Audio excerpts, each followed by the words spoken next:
1 million zillion jillion dillion cotillion times later.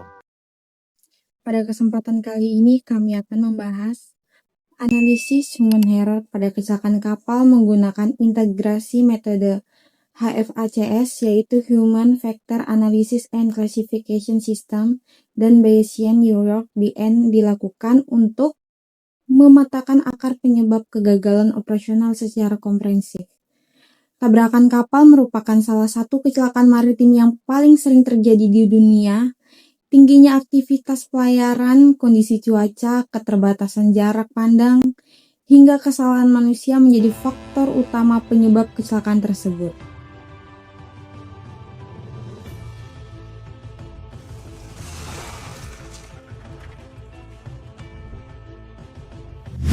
Penelitian ini dilakukan di Sungai Yangtze, salah satu jalur pelayaran tersibuk di dunia, yaitu berada di China. Sungai ini memiliki lalu lintas kapal yang sangat padat, berbagai jenis kapal dengan ukuran berbeda, serta kondisi navigasi yang kompleks. Oleh karena itu, risikonya terjadi tabrakan kapal di wilayah ini sangat tinggi. Berdasarkan data historis, sebagian besar kecelakaan kapal disebabkan oleh human and organizational factor atau manusia dan organisasi. Faktor manusia mencakup kesalahan pengambilan keputusan, kurangnya perhatian, komunikasi yang buruk, dan tindakan yang tidak sesuai dengan prosedur. Sedangkan faktor organisasi mencakup lemahnya budaya keselamatan, pengawasan kurang efektif, hingga sistem manajemen keselamatan yang tidak berjalan dengan baik. Penelitian sebelumnya menunjukkan bahwa sekitar 89 hingga 96% kecelakaan kapal dipengaruhi oleh kesalahan manusia. Namun pada kondisi Sungai Yangtze, faktor lingkungan juga memberikan pengaruh yang cukup besar karena kondisi alur pelayaran yang sempit dan padat. Untuk memahami penyebab kecelakaan secara lebih mendalam, para peneliti menggunakan metode Human Factor Analysis and Classification System atau yang disingkat HFACS yang dikombinasikan dengan Bayesian New York. HFACS digunakan untuk mengelompokkan kesalahan manusia dan organisasi secara sistematis, sedangkan Bayesian New York digunakan untuk menganalisis hubungan antara faktor penyebab kecelakaan secara probabilistik. Melalui kombinasi kedua metode tersebut, penelitian ini bertujuan untuk yang pertama, mengidentifikasi faktor utama penyebab tabrakan kapal, yang kedua mengetahui hubungan antar faktor manusia dan organisasi, yang ketiga menganalisis rantai penyebab kecelakaan, yang keempat memberikan solusi untuk mencegah kecelakaan kapal di masa yang akan datang. Nah teman-teman, jadi bagaimana sebenarnya faktor manusia dapat menyebabkan kecelakaan kapal, dan bagaimana metode HFACS mampu menjelaskan rantai penyebab terjadinya tersebut? Mari kita lanjut ke bagian selanjutnya.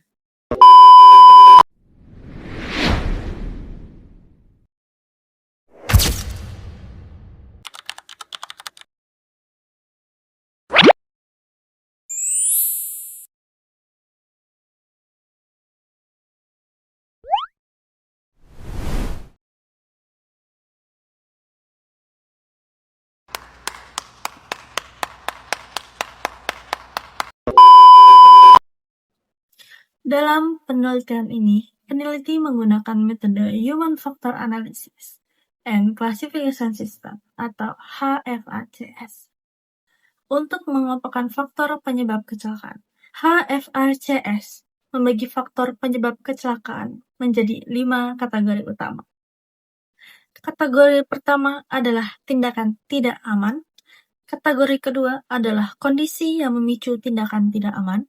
Kategori ketiga adalah pengawasan yang tidak aman. Kategori keempat adalah pengaruh organisasi. Dan yang terakhir adalah kategori faktor eksternal. Pada penelitian ini, tindakan tidak aman dibagi lagi menjadi 3 jenis kegagalan utama, yaitu kegagalan persepsi, yang kedua, kegagalan pengambilan keputusan, ketiga, kegagalan pelaksanaan tindakan.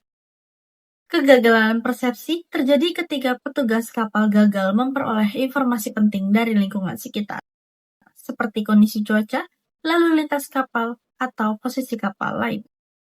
Kegagalan pengambilan keputusan terjadi ketika petugas kapal salah menilai situasi, melanggar aturan pelayaran, atau gagal menentukan tindakan penghindaran tabrakan. Sedangkan kegagalan pelaksanaan terjadi ketika tindakan yang diambil terlambat, tidak terkoordinasi, atau salah dalam mengendalikan kapal. Selain itu, penelitian ini juga menganalisis kondisi yang mempengaruhi tindakan tidak aman, seperti cuaca, kurangnya data navigasi, kelelahan operator, kurangnya keterampilan, dan komunikasi yang buruk antar awak kapal. Kemudian, peneliti menghubungkan semua faktor tersebut menggunakan Bayesian Network. Bayesian Network adalah metode berbasis probabilitas yang digunakan untuk menunjukkan hubungan sebab akibat antar faktor. Melalui metode ini, peneliti dapat mengetahui faktor mana yang paling berpengaruh terhadap kecelakaan kapal. Sebanyak 191 data kecelakaan kapal di Sungai Yangtze digunakan dalam penelitian ini. Sebanyak 183 data digunakan untuk membangun model analisis. Sedangkan 8 data lainnya digunakan untuk menguji keakuratan model. Para ahli pelayaran dan keselamatan maritim juga dilibatkan untuk memberikan penilaian terhadap hubungan antar faktor penyebab kecelakaan. Dengan pendekatan ini, penelitian tidak hanya menjelaskan penyebab kecelakaan secara kualitatif, tetapi juga mampu menghitung kemungkinan terjadinya kecelakaan secara kuantitatif. Setelah model analisis selesai dibuat, peneliti kemudian menguji hasilnya menggunakan data kecelakaan nyata di Sungai Yangtze. Apa hasil yang ditemukan? Mari kita lanjut ke bagian berikutnya.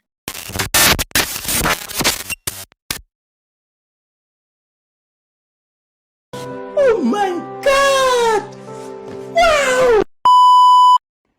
Hasil penelitian ini menunjukkan bahwa faktor manusia memiliki pengaruh yang sangat besar terhadap kecelakaan kapal di Sungai Yangtze. Berdasarkan hasil perhitungan Bayesian Network, probabilitas kecelakaan kapal akibat faktor manusia mencapai 70,3%. Angka ini menunjukkan bahwa sebagian kecelakaan kapal dipengaruhi oleh kesalahan manusia dan organisasi. Pada tindakan tidak aman, ditemukan bahwa yang pertama itu, kegagalan persepsi memiliki probabilitas sekitar 54,6%. Terus selanjutnya, kegagalan pengambilan keputusan mencapai sekitar 62,5%. Terus selanjutnya, kegagalan pelaksanaan mencapai sekitar 64,8%. Dari hasil tersebut, kegagalan pelaksanaan menjadi faktor yang paling dominan. Artinya, banyak kecelakaan terjadi karena tindakan yang terlambat, salah manuver, atau penggunaan kecepatan yang tidak aman. Penelitian ini juga menyebabkan beberapa faktor utama yang paling mempengaruhi kecelakaan kapal, yaitu pertama, kondisi meteorologi dan hidrologi yang buruk. Kedua, budaya keselamatan yang lemah. Ketiga, kurangnya pengawasan. Keempat, kelelahan operator. Yang kelima, kesalahan penggunaan kecepatan kapal. Terus yang terakhir, keenam, kurangnya komunikasi antar awak kapal. Selain itu, penelitian melakukan sensitivity analisis untuk menguji keandalan model. Hasil analisis menunjukkan bahwa kondisi operator memburuk dan pemahaman situasi menurun, maka kemungkinan terjadinya tindakan terlambat meningkat secara signifikan. Penelitian ini juga menemukan rantai penyebab global kecelakaan kapal. Rantai penyebab tersebut itu dimulai dari faktor sosial yang buruk, kemudian menyebabkan budaya keselamatan yang rendah, yang berlanjut menjadi kegagalan memperbaiki masalah, lalu menyebabkan kondisi fisik operator yang buruk, kemudian berpengaruh kepada kondisi operatornya, Selanjutnya menyebabkan penggunaan kecepatan yang tidak aman yang akhirnya menimbulkan kesalahan eksekusi dan kegagalan eksekusi dan berujung pada kecelakaan kapal. Temuan ini menunjukkan bahwa kecelakaan kapal bukan hanya disebabkan oleh satu kesalahan tunggal, tetapi merupakan hasil dari rangkaian faktor yang saling berkaitan. Hasil penelitian ini, kita dapat memahami bahwa keselamatan pelayaran tidak hanya bergantung pada teknologi, tetapi juga pada kualitas manusianya, organisasi yang menjalankan.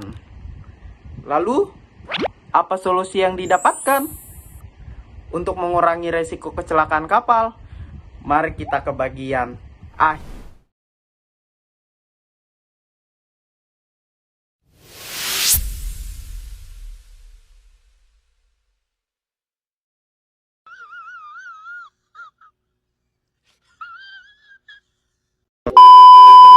Oke, di sini saya akan menjelaskan bagian 4, yaitu kesimpulan dan rekomendasi bagaimana mencegah tabrakan kapal di masa depan. Penelitian ini membuktikan bahwa faktor manusia dan organisasi memiliki pengaruh yang sangat besar terhadap kecelakaan tabrakan kapal. Melalui kombinasi metode HFACS dan Bayesian Network, penelitian berhasil menunjukkan hubungan antara kesalahan manusia, kelemahan organisasi, dan faktor lingkungan dalam menyebabkan kecelakaan. Penelitian ini juga memberikan beberapa rekomendasi penting untuk meningkatkan keselamatan pelayaran. Pertama, meningkatkan pelatihan awak kapal. Pelatihan harus difokuskan pada kemampuan pengambilan keputusan, komunikasi, dan pengendalian kapal dalam situasi darurat. Yang kedua, memperkuat budaya keselamatan. Perusahaan pelayaran harus membangun budaya kerja yang mengutamakan keselamatan dibandingkan kecepatan atau keuntungan operasional. Yang ketiga, meningkatkan pengawasan evaluasi. Sistem pengawasan harus mampu mengidentifikasi kesalahan sejak dini dan segera melakukan tindakan perbaikan. Keempat, memperbaiki sistem manajemen keselamatan, kesehatan, atau safety management system. Sistem ini harus dijalankan secara konsisten dan dievaluasi secara berkala. Yang kelima, meningkatkan kualitas navigasi dan informasi pelayaran. Data cuaca, kondisi lalu lintas kapal, dan informasi navigasi harus tersedia secara akurat dan real time. Selain itu, penelitian ini juga menunjukkan bahwa penggunaan teknologi analisis seperti Bayesian Network sangat membantu dalam memprediksi risiko kecelakaan. Dengan teknologi ini, pihak pelayaran dapat mengidentifikasi faktor berbahaya dalam awal sebelum kecelakaan kerja terjadi. Pada akhirnya, keselamatan pelayaran bukan hanya tentang teknologi kapal, tetapi juga tentang bagaimana manusia mengambil keputusan dan bagaimana organisasi menciptakan sistem kerja yang aman. Jika faktor manusia dan organisasi dapat dikendalikan dengan baik, maka risiko kecelakaan kapal dapat dikurangi secara signifikan. Keselamatan pelayaran adalah tanggung jawab bersama. Dengan memahami faktor penyebab kecelakaan dan meningkatkan budaya keselamatan, kita dapat menciptakan transportasi laut yang lebih aman, efisien, dan berkelanjutan. Itu saja yang dapat saya sampaikan. Terima kasih telah menonton. Jangan lupa like, comment, and subscribe untuk mendapatkan informasi menarik lainnya mengenai keselamatan maritim dan teknologi transportasi laut. Terima kasih. Selamat berjuang. Sukses.